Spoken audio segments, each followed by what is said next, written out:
Alright folks, welcome back to the channel. We're glad to have you for this one. In today's video, I want to discuss AT&T's performance on the most recent Root Metrics testing. And they showed out. They did well. They won a lot of states. They won the national testing. And they even had their hands in some of the metros. Right? So AT&T's got a pretty good wireless network. Some folks are uninspired by it. They feel like AT&T is dumping so much of their capex into their wireline networks with fiber that it almost feels like they're negligent to the wireless network. I don't believe that to be the case. I do feel like obviously they are putting a lot of money into wireline, but they have put a lot of assets and investment into the wireless network over the years. Maybe not as much as some people have hoped for and liked, but it's there, right? And clearly the scientifically tested methodologies of Root shows that AT&T has a strong wireless network. Now, I will say this. If you look at how AT&T has done on this report recently, right, the last couple of reports, they win nationally and they win a lot of states. A lot of that has to do with the investment that AT&T put into the network to meet the demands of the FirstNet contract.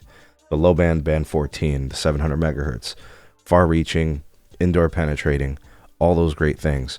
That available signal allows them to kind of enjoy secondary low band frequency channel deployments, right? So they've got, band 12, they've got band 14, they have other low bands too.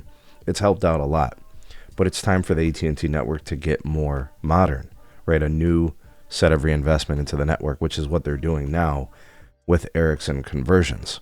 So what you guys are going to see is, in all likelihood, AT&T is going to continue to thrive in the Root Metrics scores. It's probably not going to change because AT&T's network currently is undergoing a modernization process. A lot of the markets that are Nokia, that's the radio vendor, are being converted to Ericsson. And in the process, those tower sites get modernized and they get fully modernized. A lot of them are seeing increased fiber backhaul capacity. They're seeing, basebands being replaced and radios and antennas being upgraded, new additional frequencies and bandwidth being broadcasted on air. So chances are AT&T will still, in the following next half, so half two of 2025, will still be the winner, probably on a national scale. Could be Verizon. You guys can see they're very, very close. Look at the score, right? 97.7 to 97.5. Chances are that AT&T will likely still be the winner, but it's possible Verizon could pull off the upset, right? But AT&T's network is getting more modern, and they're putting additional frequencies on air that are high capacity and high performing. So in this process of doing this modernization, it's very unlikely that AT&T is going to take a step back. They're probably only going to take a step forward. And that's going to remain the case for the next couple of years as they complete this modernization process. So chances are T-Mobile will not win national. Chances are T-Mobile will not win many states. That's historically been what it's been. And T-Mobile's not doing anything about it from what I could tell, because it's been 5 years since the Sprint merger, and that's pretty much where we're at. Verizon is the wild card. They're the one that could potentially jump to number one. They are upgrading their network as well. The same things I just talked about. Verizon is also doing Nokia conversions to Samsung. They're adding C-band all over the country, and they have already finished the metros. They have moved on to suburbia. They have moved on to rural America. So that's going to impact the state results.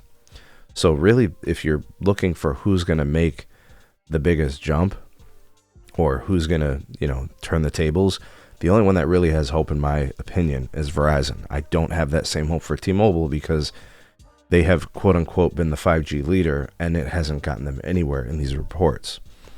So let's see if AT&T can hold on to the title. I think it is very likely that they do.